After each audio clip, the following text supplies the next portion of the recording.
It's me, your buddy Dave, the host of the Dark Stuff channel here on YouTube. Thank you so much for checking out my latest video. As always, it is appreciated. I'm here with my co-host and friend Erika. We're here for Rock of Aging number 5. This is a great one. How are you doing this month, Erika? How are you?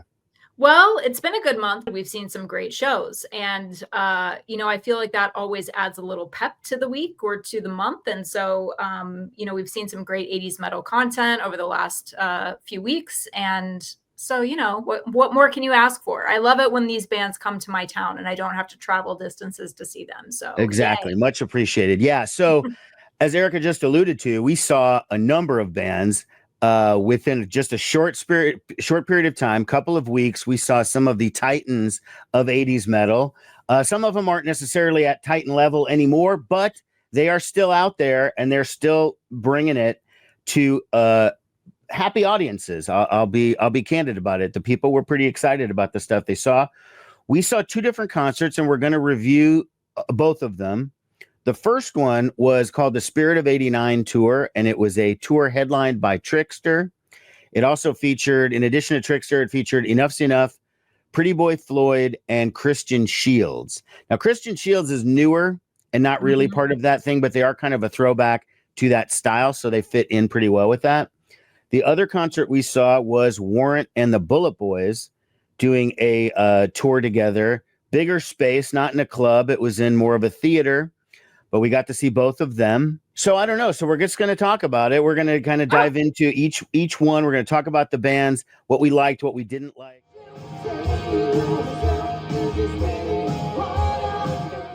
Is this where you park for bushwhackers? For bushwhackers, is this where you park out here? Oh, okay. All right. Thanks.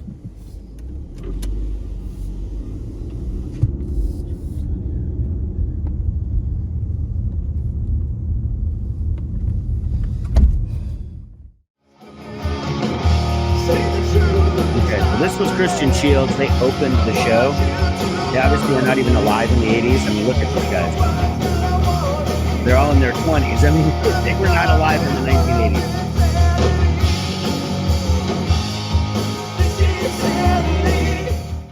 Okay, like when I was watching them, I got a real Paul Stanley vibe off that singer. I think he's Christian Shields. I don't think it's a band. I think it's a guy.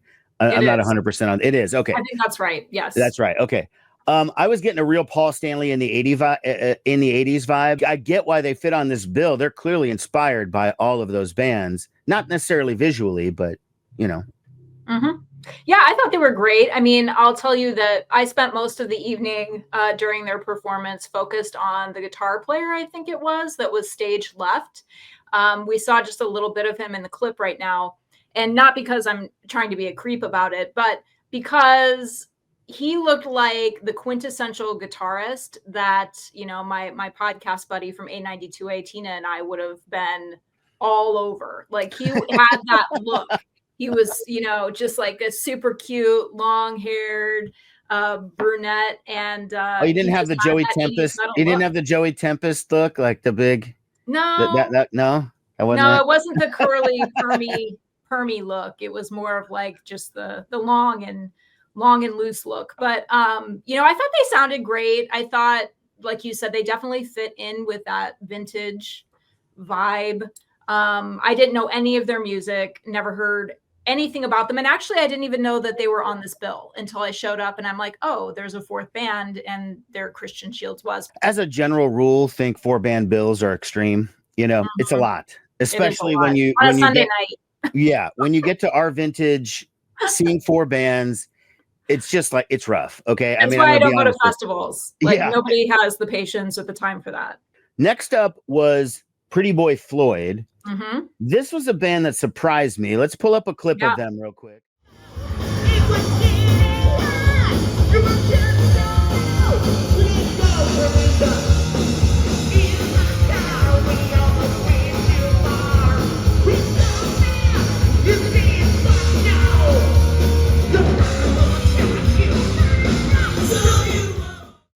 Really into this music in the late 80s, back when I was a teenager, Pretty Boy Floyd kind of skipped off my radar, mostly because I thought the visuals were getting kind of tired.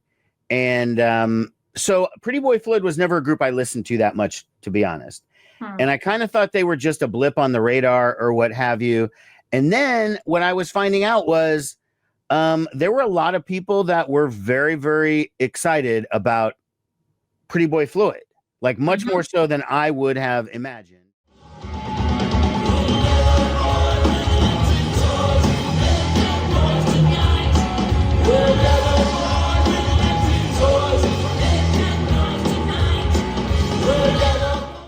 Steve Summers. He is the singer of Pretty Boy Floyd. And as far as I know, the only original member from the 80s that is still in the band. Yes, I believe that's correct. Okay. Now, their big album was called, what was that? Electric Boy. What was the album called again? Leather Boys with Electric Toys. Leather Boys with Electric Toys, right. Now, I'm going to tell you, I was genuinely surprised how excited people were about Pretty Boy Floyd. And I think, I wasn't there for Trixter. We'll get to that. But I think that the crowd was more there to see Pretty Boy Floyd than almost any of the other bands. Would you agree with that or not? Yeah, potentially. And I think that maybe Pretty Boy Floyd was a little nichier in terms of the target audience when they did come out. Like you said, they were late in the game, kind of. Now, I will say that I was still firmly rooted in this music by the time this album came out. And, I mentioned Tina, my co-host from A92A a lot, but she and I listened to this album all the time. This was like a big favorite of ours. And I think that's the case for a lot of the people that were there. They don't tour a lot. You don't see them on a lot of packages. And as I was actually talking to the promoter of this show about, I think sometimes these 80s metal packages are literally about the packaging. They're about the artists that you can group together in one show. And when you can add an artist that maybe doesn't tour as extensively as some of the others, then I think it piques people's interest. And I was a big fan of this band. I don't think Steve Summers sound checked. And so before he went on stage, I think all of us were a little nervous about what maybe he might sound like. But I'll tell you, I was very pleasantly surprised. He sounded really tight, and he can hit some of those upper range notes better than a lot of other lead vocalists his age that are out on tour right now. So I thought he sounded great. I thought the band was really a nice addition to this package. Yeah, I thought the band sounded good. Like I said, I was pretty unfamiliar with their stuff. I mean, I did know the hit Rock and Roll is Going to Set the Night on Fire, which to me is a ripoff of Cry Tough by Poison. It's almost the same song. And he even says, instead of hit it, CC, he goes, hit it, whatever the guy's name is in this band. So I was like, when I was listening to it today, even because I watched it before we started, I was like, wow, this song sounds exactly like Cry Tough by Poison. I guess I have not noticed that. I'll have to go back to listen to them back to back. You'll see. People were genuinely excited for the most for Pretty Boy Floyd of the things like I was alluding to earlier. I saw you were pretty pumped when one of the hits came on, and Mark Manor of Omaha Buzz, the website here in Omaha, I see him at shows every week. I've never seen him that genuinely excited as when they played that I Want to Be With You.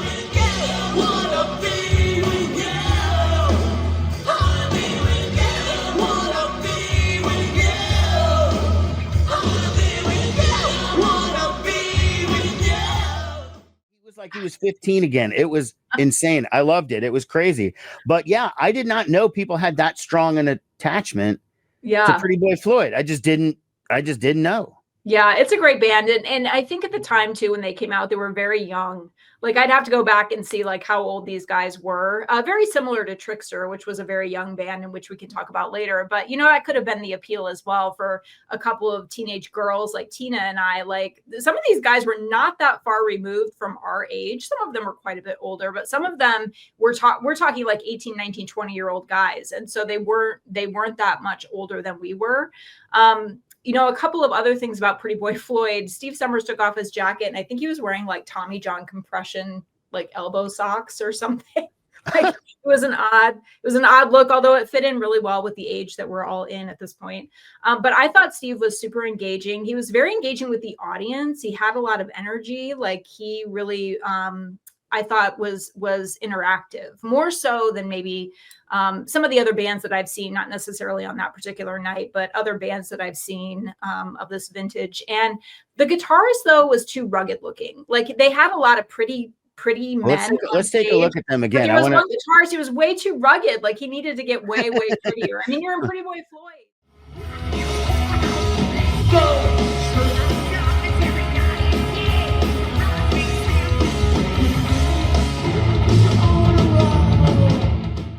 I didn't walk away being like a huge fan or anything, but I guess I have a slightly more respect for them than I did before because I didn't know how much there was an attachment to them that people still remember. Some of these bands had bona fide hit songs and then they kind of faded away. These guys didn't have a massive hit. So yeah, and I only remember the one album. Now I'm sure they had more, but I only remember Leather Boys with Electric Toys, and I don't remember anything past that. So it was kind of a one album band for me anyway, but yeah. That probably was for a lot of people too. So, okay. So next up, third on the bill was the band that I was there mostly to see because it's my favorite of the four that were playing, and that is Enuff Z'nuff.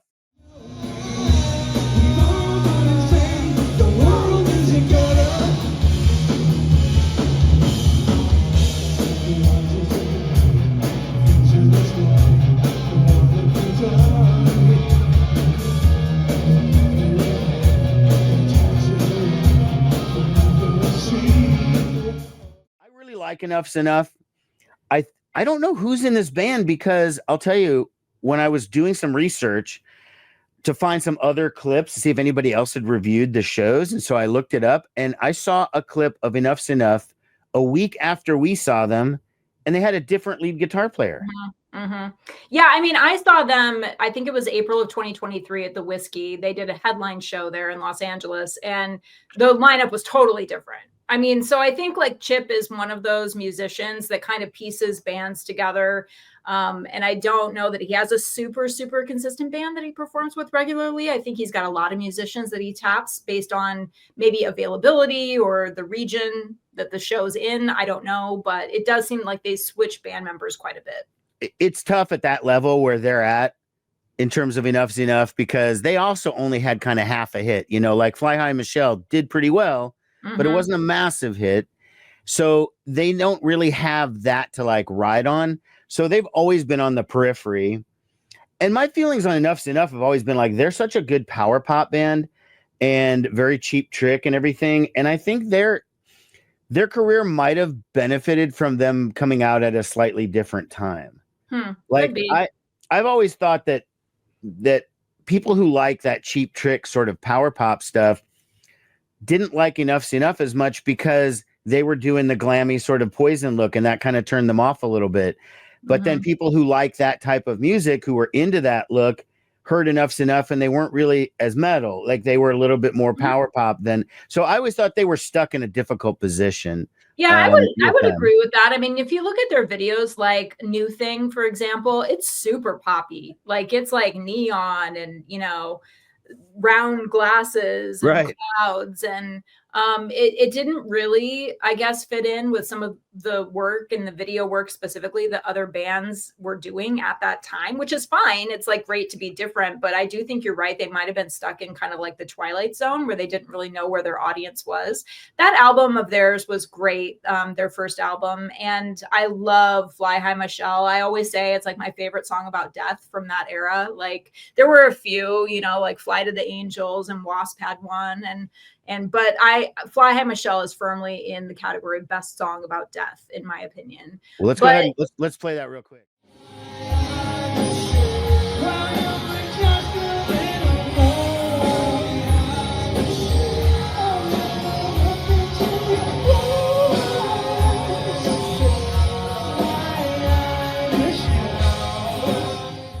Obviously, Chip was struggling a little bit vocally. He's not the original singer. I mean, reminder, he's not the lead singer. Right. Like he was never the lead singer of Enuff Z'nuff when Enuff Z'nuff was popular. And in fact, Tina and I interviewed Chip on the A92A podcast. And he's kind of said, like, when Donnie V left the band, they kind of had to decide, what are we going to do now? Are we going to continue, or are we going to do, disband, or what are we doing? And someone, I think, suggested to him that he just take over vocals. And so I think he gave it a try at some point, and it just sort of stuck, because I think the band would die, or would have died, if he wouldn't have done that. I mean, yeah, he had to. I mean, I know for a little bit that Johnny Monaco, who plays guitar currently for Stephen Pearcy when he's not doing the DeMartini things, spent like about 15 years as a member of Enuff Z'nuff. And he started off as the guitar player. And then when Donnie V quit initially, he became the singer. And then apparently Donnie came back, and then he was just guitar player, and then he was out. Yeah, and I tend to go real light on these guys anyway, because I feel like we're all older. Yeah, like, rock of aging. Hello. I mean, come on, like give these people a break. Yeah, okay, they don't sound like they did when they were 22. Well, you know, that's called aging. It's the way it goes. I mean, I still would prefer to see some of these original members out there and on stage versus replacement members that maybe have better vocals or whatever. You know, Vince Neil is a perfect example. I mean, he couldn't get more flack for his voice. I mean, it's everywhere. But at the same time, it's like, yeah, but it's Vince Neil. It's like he's the original lead singer of Motley Crue. I don't necessarily want to see a replacement Vince Neil. Like, I'd rather just still see Vince Neil. They tried that once. I did think it was weird, though, that, you know, they're an opener, so they're only getting like about a 40 to 45 minute set. They did two different, maybe even three, I don't remember. I think it was only two, Paul McCartney and Wings covers. Yeah, well, you know, Chip does a whole magical mystery tour of Beatles songs. Like, he goes out on the road and just performs Beatles covers. Like, see, I didn't know about that. I just thought it was weird. Oh, okay, because I just thought it was weird. You only have 40 minutes of stage time. Why are you taking that much time out to cover Paul McCartney? Not that it wasn't cool. Not that those songs aren't great. I love Live and Let Die and Jet and what. I mean, those were great. Is that, you know, when you only have the 40 minutes. And so I just sort of thought that was a little bit questionable, but I didn't know that he'd done touring really in that regard. So yeah, he's gone out on full tours that are nothing but this magical mystery tour, and it's nothing but Beatles covers. So that's kind of like his thing. And so I think he just incorporated some of that into the set. You know, I will say, though, the set had some sound issues, which didn't help. It was too loud. There were times when Chip's mic was not high enough and you couldn't really hear him very well. So I don't think that helped anything. And I'm not, by the way, like, I work in concert venues. I'm not blaming the venue. Or, I mean, there are so many factors that go into like the sound of any given performance. So who knows like what was going on there? God only knows. But there were some sound issues, I think, on their set in particular is where I noticed it the most. I will tell you one story, though. After the set was over, their band came out into the audience, and I got hit on by the guitar player. I was so excited. I mean, I had to tell him, like, oh, no. Like, I'm 50. Like, no, we're not doing this. But I felt, you know, I felt really good about myself for a moment there. I actually got hit on by a guitar player. Hey, that works. It doesn't happen every day anymore. That's for sure. Well, that's great. That's an interesting addition to the show. That's always positive, you know. Sometimes you say you just really what I'm looking for. There's only time will tell. This is heaven or hell. To be alone for sure.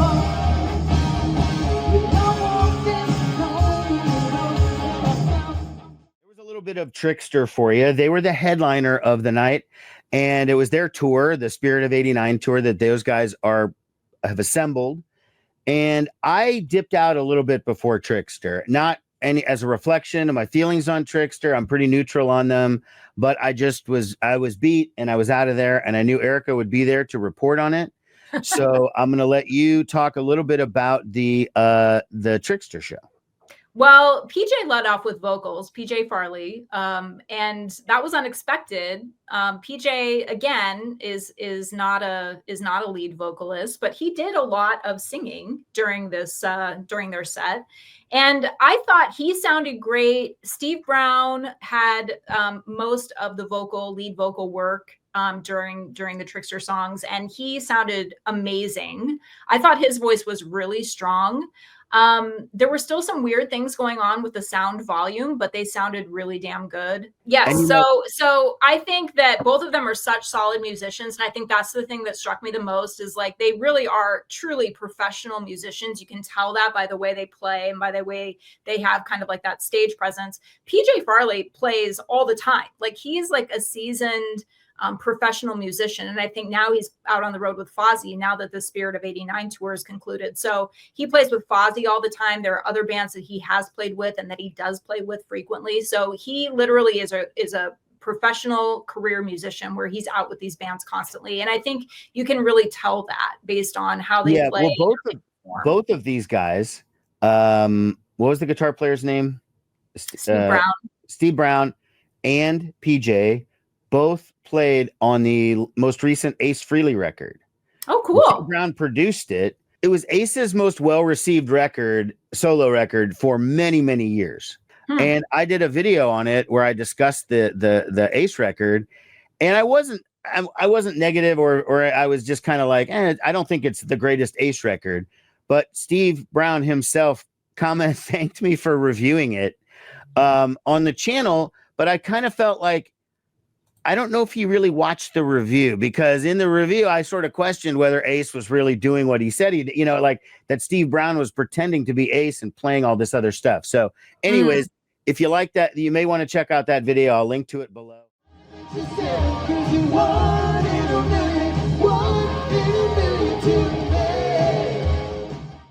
did a heck of a job, because working with Ace Frehley is not easy. Yeah, so I've heard that. He's not easy to work with. We actually interviewed PJ on A92A, and he is like the nicest guy in the universe. I mean, just like such a great guy. He was so lovely to talk to. And I actually was going to try to meet up with him after the show, but he kind of went backstage, and I wasn't really sure if he was coming back out, and like 50-year-old woman hanging around backstage. Like, I just don't I don't want to go there. In my Ace video where I talked about it, I kept calling PJ Souls. And that's an actress from the 70s who was in the movie Rock and Roll High School, the Ramones movie. Nice. And I kept calling him PJ Souls, PJ Souls, PJ Souls. And I realized that when I was editing the video that I called him by the wrong name. I corrected it in the notes, but I will always think of him as PJ Souls for some weird reason, because I just cannot get him on his real name. Can't get his name right. Well, when we interviewed him, it was a nice like full circle moment, because Tina actually had met PJ backstage at a show in Sioux City when we were literally like children. And I think he was only 17 or 18 when he started touring with Trixter. So he was very, very young, but we met him, and Tina specifically talked to PJ like when she was probably a 14-year-old, and she totally clammed up. Like she didn't know what to say. He was being so nice. He was trying to like talk to her and encourage conversation. And she was just like a nervous wreck. So it was a nice full circle moment, because we interviewed him. Tina told him that story and said that, how much she appreciated how nice that he was to her at the time. And it was just one of those nice full circle moments, but he's a super, super great guy. Really. What I realized when I was looking at their videos, getting ready for today, they really didn't do the glam look at all. Like not really. They were wearing flannel shirts and jeans. And I was like, oh, okay. Like that. I associate them with glam completely, but when you look at them, they weren't doing the glam at all. No, and they didn't do the makeup thing. They had long hair, but that's about it. They had long hair. They had hair, but that's about it. They did definitely go plaid, flannel. They definitely were doing more of like what a look might have been for grunge, but their sound was obviously more like. Well, their sound was so overtly poppy. I mean, when I listened to like 1 in a Million or Give It to Me Good, there was very little metal in there. It was very, very poppy. I mean, it was radio friendly for sure. Okay, so that was the Spirit of '89 tour. Overall, I had a good time at the show. I'd never been to Bushwhackers before. That was my first time there. Me either. The crowd was very enthusiastic. Like I said, it was small but enthusiastic. And I think we might have seen some of the same folks that were in the crowd at this next concert that we went to just a few days later, because I'm sure there was a lot of repeat visitors at that one.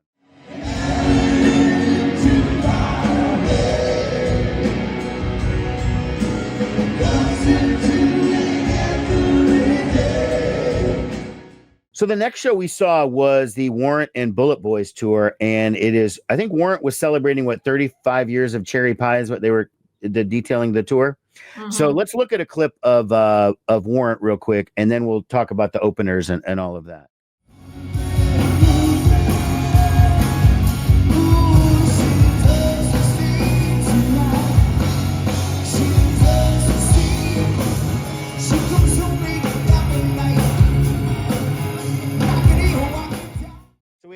Warrant, we had the Bullet Boys, and there's another band called Stretch.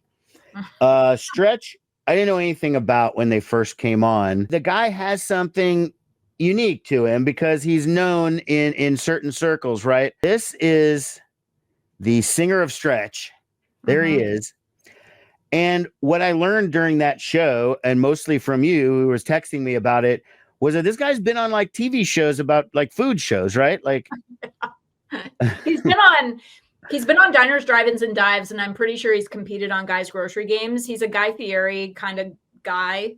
And I did not piece that together at first. So I'm positive this guy is from Grinders in Kansas City.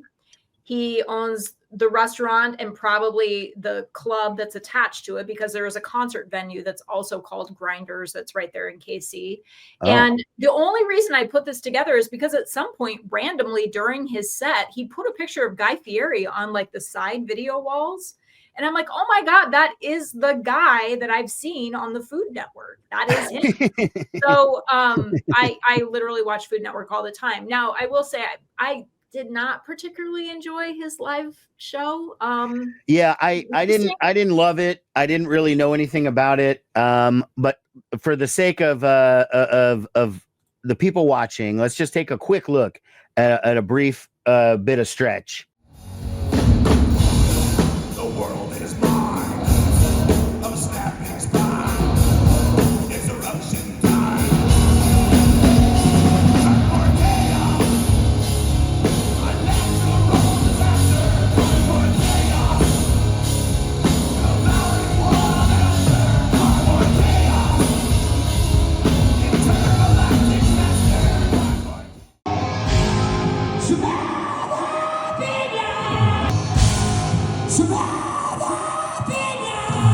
Into the next band, which is the Bullet Boys, I want to share this one little photo of me back in 1989. Oh. There's me and the original guitar player for the Bullet Boys. Was named Mick Sweeta, and this was at Homer's in the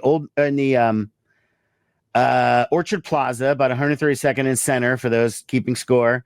And there is snow behind it. You can sort of see it was the middle of winter. And I was one of like 2 or 3 people that showed up for this autograph signing. Like nobody was there because it was a snowstorm. I was like, fuck it, I'm going. It's the Bullet Boys. You know, I want to meet the guy. So let's look at a clip of them now.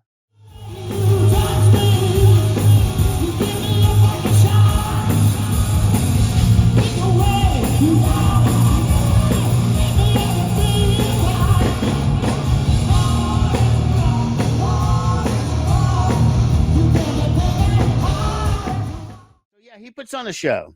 I didn't know that Marq Torien played guitar. That was new. I only seen him as a blonde lead singer. Now he has black hair and he's playing guitar. That was new information for me. He and the bass player Lonnie Vincent are the original members. The other 2 guys were newer. You could tell they were significantly younger. Not only is Marq like a decent, like was playing guitar, like he's pretty good. Like I saw him, because when I heard it in sound check, what he was doing, he was noodling around and he was playing Van Halen and he was doing it quite effectively.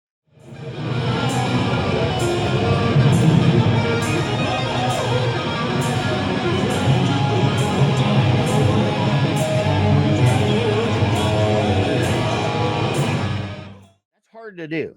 So he is a decent guitar player. Later on in the set, they also covered a Van Halen song, Everybody Wants Some, which I thought was kind of dumb. I would have, again, you only get so much time. Why don't you play your own stuff?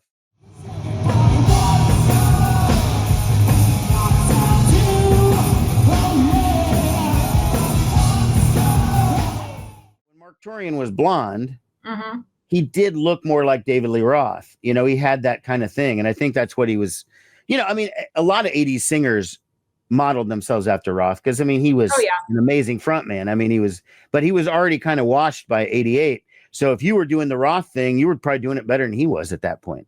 Could be. You know? I thought that Mark's moves were more like Paul Stanley's moves. There was a lot of prancing, a lot of hip movements, and a lot of prancing, which I always associate prancing with Paul Stanley. That is true. He does prance. I was very impressed because at first when I saw Marq come out on stage, I thought for a minute he was wearing the same pants from the Smooth Up video, and I was going to say, "Are you kidding me? Like this guy can wear the same pants that he wore in 1988?" Now, upon further review, they were not the same pants; they were similar. I also learned or realized at the time that like pants were everything back then. I mean, think about the iconic pants from back in the day. I mean, from the spandex to Joe Elliott's ripped jeans from Def Leppard. I mean, pants were everything. But anyway, Marq had some kick-ass pants. His vocals are very solid. I think he still has range. He still has power to his voice. Agreed. I thought there was one point in the show where we had a big, long guitar solo, and I thought, are we still there? Like, do we need a big long guitar solo, especially from a guitarist that we don't really know? Like, I don't know who this is. I thought Ira Black was still touring with him, and in fact on A92A we interviewed Ira Black and Marq together, but this was a couple years ago, and Ira was no longer with the band because that is not Ira Black. I don't know who that is. So no, I don't know who that is either. And he doesn't really, I mean, he was a good guitar player. I'm not knocking his abilities, but he didn't look right for that band. He looked like he should be in like 38 Special or something. But there's the famous pants you were talking about. Yes, the pants. And that's him being a lead singer. That's what I was expecting. Yes. Was to see him as the lead singer. I wasn't expecting. He's a good lead singer. I think he has strong vocals, and I think he's really engaging, and he gives it a lot of energy. You know, some of these guys get on stage and they're just going through the motions. Like, he still feels like he has a lot of passion for what he does, and that he's still super excited to be out on stage. And I appreciate that as a fan. He seemed to have like he was having a good time, enjoying being, I don't know what kind of places they normally play, but this felt like he seemed to be happy to be playing in this kind of big space, and he was, you know, seemed to be liking it or whatever.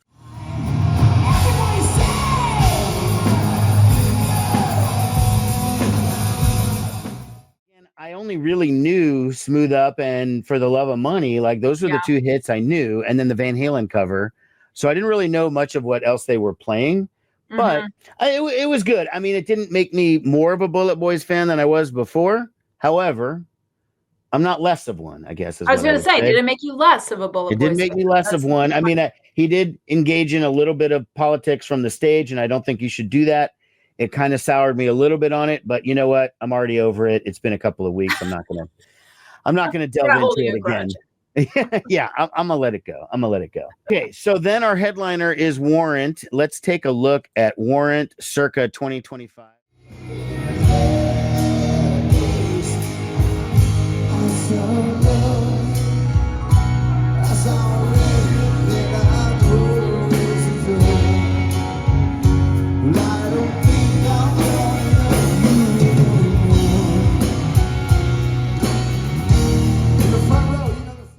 I didn't notice him talking to the crowd before that, asking if they knew the words. Know the second verse. I never heard the answer to that question. So let's do what I did with the last one with Warrant. I'm going to show you a quick image that relates to the show, and this is seeing the original Warrant. This is them in 1989 at the Ranch Bowl,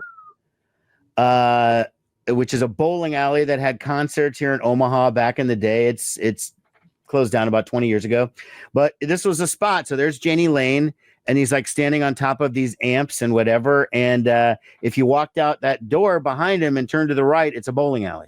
Yeah. Well, you and I have talked about this before. It's so rare to have photos of shows from back then, because obviously nobody had phones, and to bring a camera into the venue, usually one was not allowed, or two was very difficult to conceal if you did try to sneak one in. So it's just so rare to have live concert shots. You had to, there was a specific type of camera back then called a disc camera, and it was the thinnest camera that you could have. And it was very thin, and the film was like on a little circle or whatever. And it was hard to find places to develop them at one point, but they little thing. And so you know, the secret was you have to put it kind of down your crotch, because that's a place where the security can't pat you down. They can touch your legs, they can kind of touch your butt, they can touch your whatever, but they cannot touch you in your crotch. And so if you could get that thing to fit in there, there's no zooming. Right. There's no zooming, there's no lenses, there's no adjustments. It's just point and shoot. and you get what you get. So you can live in the moment all you want, but I prefer to live in the moment with some photographic evidence, but that's just me. Okay. So that was my photo of Warrant from back in 1989. The band currently is a little bit different. We've got 3 OG members, Eric Turner and Joey Allen, who were guitar players, Stephen Sweet, who was a drummer. However, where was Jerry Dixon, the bass player? Because he was on the advertising. He's still listed as a member of the band. Erika, I know you were upset during the show that he was not there. It was literally the first thing I noticed. I got a text, where the heck is this guy? And I had no idea. I did know who his replacement was. I'd seen Robbie Crane, who was playing bass for them. I'd seen him before. He's another kind of go-to guy, like that PJ guy. He just fills in for everybody. He's filled in with Rat. He's filled in with, Stephen Piercy. He's filled in with all sorts of people. Now he's filling in with Warrant. Mm-hmm. But as I texted you, we know where Jerry Dixon was. He chose not to come to this show. He stayed in LA to hang out with his buddies in Odin and go to that party at the Whiskey instead of being with his band in Nebraska playing a gig where we could see Warrant for the first time in a long time. So I didn't even know what I was missing until you pointed it out. But now I'm just sort of like, well, where the heck was that guy? Why wasn't he there? Yeah, it was really annoying to me because Jerry is like by far one of my favorite members of the band. So I was not very happy to see that he was not present. And you're right. He was at the Rainbow, right, anniversary party that they do every year in the April timeframe. They do it outdoors at the Rainbow in Los Angeles. And then I think they have some shows down the street at the Whiskey later that night as well. I think Vixen played down there this past April. But yeah, it was super annoying that he wasn't there. We did read some things. You sent me an article that sometimes he plays with the band, sometimes he doesn't play with the band. And I think they might have even talked about it from the stage. So apparently Jerry is one of those. It's like in the band, he's not in the band. He's always in the band, but sometimes he chooses not to go out on specific dates or out on specific tours. So I was really bummed about that. Yeah. And I think it's too bad in this band, in this case in particular, because they have so many original members. Like you mentioned, they have Eric Turner and Joey Allen and Stephen Sweet. I mean, when do you ever see a band that has that many original members? And Jerry would have been the 4th of the original 5. And the only reason the 5th isn't there is because he passed away. So, I mean, that is true. One of those bands that like really has all of the pieces. I just wish that they would all collectively play together. But yeah, they'd still have 3 original members, but the lead singer obviously is not the original lead singer. This is a guy named Robert Mason, who, as far as I know, has been there for a while, correct? Yeah, I think I last saw these guys probably about 10 plus years ago at a conference in Nashville. And I think it was shortly after Robert joined the band. And so he's been with them for a long time. And he's a very solid vocalist. He can sing well. You can tell that he keeps his voice in good shape, and the touring hasn't, I guess, affected it. He is older, which is, again, to your point, is good. Like, I don't want to see 25-year-old Janie Lane look-alike out there. Like, I think that would throw something off. But I liked him. There were a couple of times that I thought like some of the things that happened from the stage were a little odd. Like he threw out to the crowd like, "Where were you the first time you heard Uncle Tom's Cabin?" And I'm like, where was I during the first time I heard Uncle Tom's Cabin? Like, it's not Welcome to the Jungle. It's Uncle Tom's Cabin. Like, I have no idea where I was when I first heard that song. So there were some weird things like that, but and also the audience was weird. Like when I saw Motley Crue at SoFi Stadium in Los Angeles, when they were out on their first round of stadium tours, there was a point during Motley Crue's set where it was like all the adult members of the audience literally lost their minds. They're like building pyramids with each other and throwing furniture around. And I felt like this audience did that a little bit. Like these adults just went goofy. Like they're like losing their mind during like Cherry Pie. And it was weird. But, for some people, I guess this is like a big night out of the house. I don't know. The best part of the show was when I look over and I see a girl is sitting on someone's shoulders. I'm like, ma'am, you gotta relive the 80s. Good show. And also someone's going to break a hip. Like, get down. We don't do that anymore. So, yeah, the audience got wild. It was a wild night.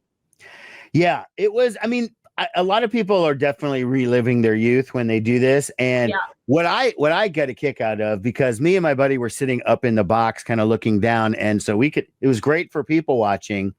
There were these two people who were in their 20s, okay, very young, and they had the whole 80s metal look. It was phenomenal. The guy even had the same like high tops and the jeans and and the bandana and everything. And I don't think he was doing it in an ironic way. I think he's like, this is the way I want to dress in 2025, even though I'm maybe 19, 20 years old. I mean, my buddy and I both noticed the guy. We were like, that guy rules. He's my favorite guy in the entire club. I mean, in the entire venue. Awesome. I mean, he was awesome. He was definitely having a good time. At the very end, they all get together, right, and do their favorite song, Cherry Pie, with everybody. I mean, I know it's not Janie Lane's favorite song, and I'm not trying to make light of. I know that bothered him a lot. Like he was really annoyed with that particular tune. However, it is one of the band's best known songs, and let's show them on the stage.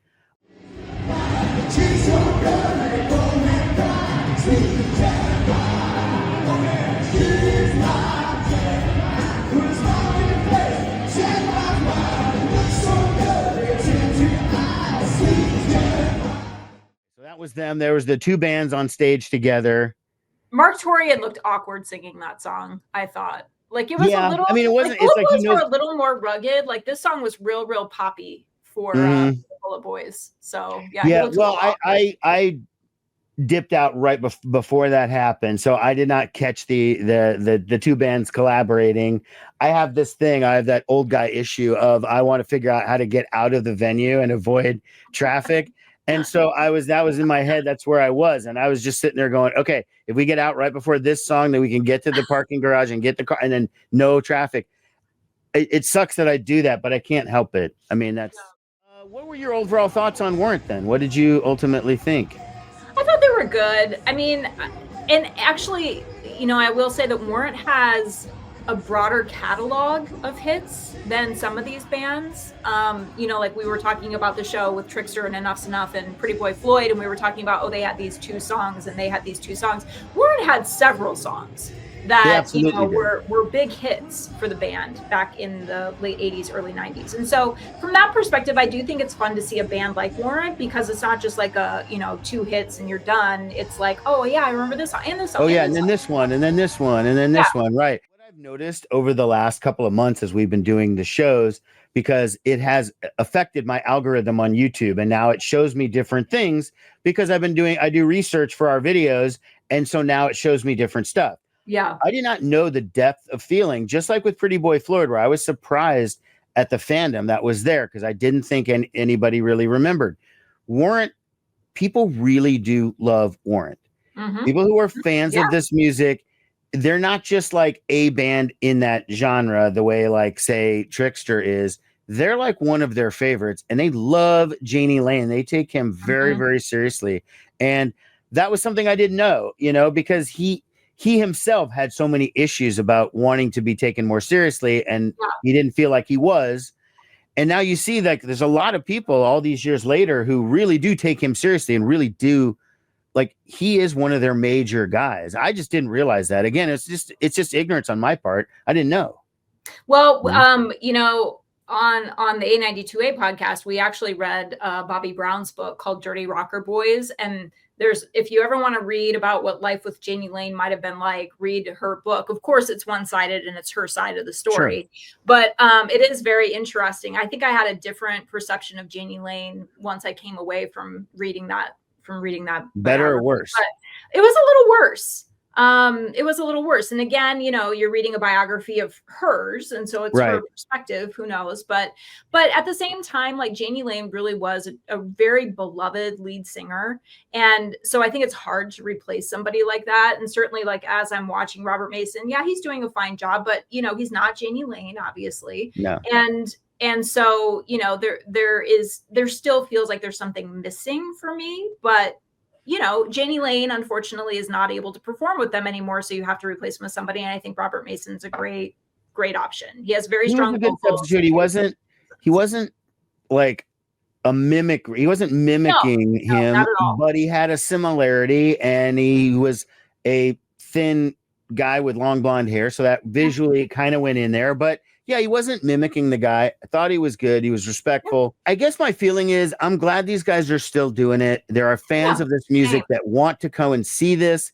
They're not all hung up on it's not all 5 original guys or whatever. They're going to enjoy it for what they enjoy.